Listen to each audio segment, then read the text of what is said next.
안녕하세요. 저는 애니메이션 제작사 레트로봇의 대표이사이자 애니메이션 감독을 맡고 있는 이달이라고 합니다.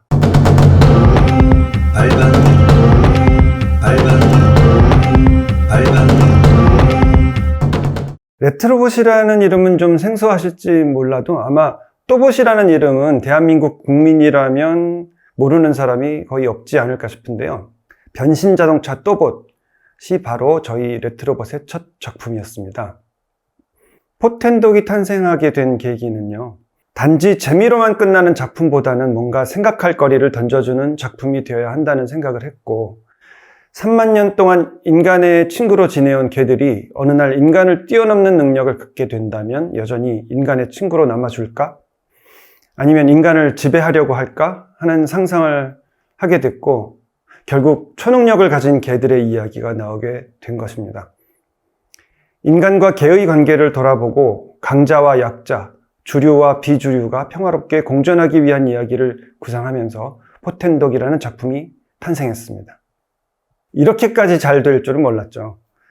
똥발반내 음원이 멜론과 지니 같은 음원 플랫폼에서 종합 차트 100위 안에 들기도 하고, OST 차트에서는 20위 안에 진입하기도 하고, 또 뮤직비디오 차트에서는 아주 잠깐이기는 하지만 BTS의 Permission to Dance를 누르고 1위에 오르기도 했었으니까 정말 놀라운 일이었죠. 저희가 이런 정도로 인기가 있을 줄은 정말 예상하지 못했었습니다. 똥발반내는 애니메이션을 제외하고는 작곡, 편곡, 안무, 노래 모든 부분이 전문가가 아닌 일반인, 즉 아마추어들이 만든 작품인데, 대중들은 완성도가 아닌 음악과 안무의 본질을 보고 듣고 즐겼다고 생각합니다.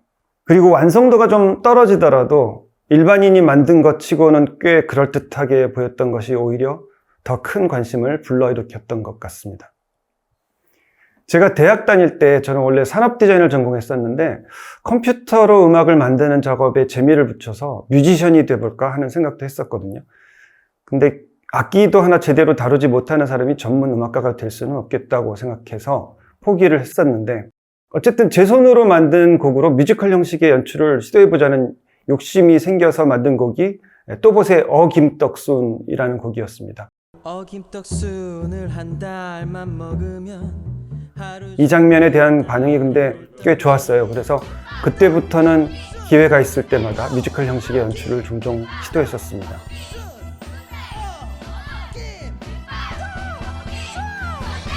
이런 경험 때문에 포텐독을 만드는 과정에서 이걸 본격적인 뮤지컬 애니메이션으로 한번 만들어야겠다라는 무모한 도전을 하게 됐습니다.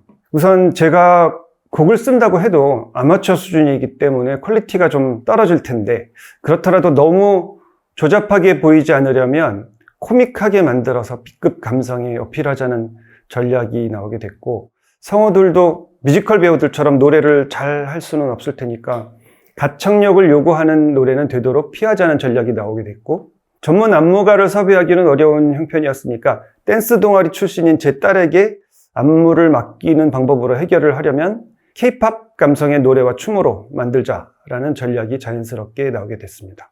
이 장면을 뮤지컬로 만들어야겠다고 생각한 순간에 이미 제목이 똥발반내로 너무도 쉽게 정해졌던 것은, 똥발반내가 우리가 아주 자주 사용하는 관용구이기 때문이었는데요. 그리고 이 똥발반내라는 관용구는 당연히 후렴구에 반복되는 훅으로 기능해야 한다고 생각이 돼서 후렴구의 멜로디를 몇 개 생각해 보다가 토속적인 그리고 역동적인 느낌의 북소리를 먼저 떠올렸고, 북소리와 어울리는 멜로디를 생각하다 보니까 지금과 같은 후렴구의 멜로디가 만들어졌습니다. 그 다음은 벌스 부분의 플럭 멜로디인데, 이거는 제가 운전하다가 갑자기 떠올랐던 멜로디입니다. 이 멜로디를 중얼거리다가 보니까 아침 먹고 땡 하는 구전동요의 멜로디가 여기에 잘 어울린다고 생각을 했습니다. 그래서 아침을 먹고 나왔다가 똥을 밟은 남녀노소 주민들의 사연을 담은 4절의 가사를 쓰게 됐습니다. 가사를 쓰는 데는 저희 가족의 도움을 좀 받았는데, 화려한 햇살이 나를 감싸네 라는 부분은 K-POP 고인물이라고 자처하는 딸의 아이디어에서 나왔고, 가슴을 쫙 펴니 10년은 젊어진 줄이라는 가사는 갱년기 찾아온 등 통증으로 고생하고 있는 아내의 아이디어였습니다. 그리고 잘게 쪼개는 드럼 비트는 액션과 코미디, 드라마, 뮤지컬 이런 여러 가지 장르가 복합된 포텐독의 형식이 재미있는 아이디어만 있다면 가상악기와 샘플 룹을 이용해서 곡을 만들 수 있었다라는 이야기를 하고 싶어서였습니다.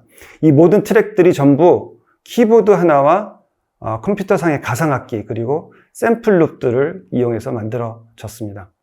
말씀드렸던 것처럼 안무는 공대, 그것도 신소재공학과인데요. 신소재공학과 다니면서 공부보다도 댄스 동아리 활동을 더 열심히 했던 제 딸에게 용돈을 조금 쥐어주고 부탁했던 거예요. 똥벌받네가 히트하고 난 뒤에 저는 사람들의 반응을 보고 이 춤에 많은 K-팝 안무들이 조금씩 변형되어서 들어있다는 걸 알게 됐는데, 안무를 본 사람들이 이 한 곡에 K-팝의 역사가 담겼다면서 틀림없이 K-팝 고인물이 만들었을 거라고 추측들을 하셨고, 제 딸에게 물어보니까 본인도 스스로 K-팝 고인물이 맞다고 인정을 하더라고요. 카메라 연출에 관해서는 제가 주문했던 게 K-팝 무대 영상처럼 연출해달라는 것 뿐이었는데, 우연히도 그 해당 씬의 스토리보드를 그린 직원이 역시 또 K-팝 고인물이었더라고요. 덕분에 K-팝 무대 영상의 느낌을 잘 살린 카메라 연출이 나올 수 있었습니다.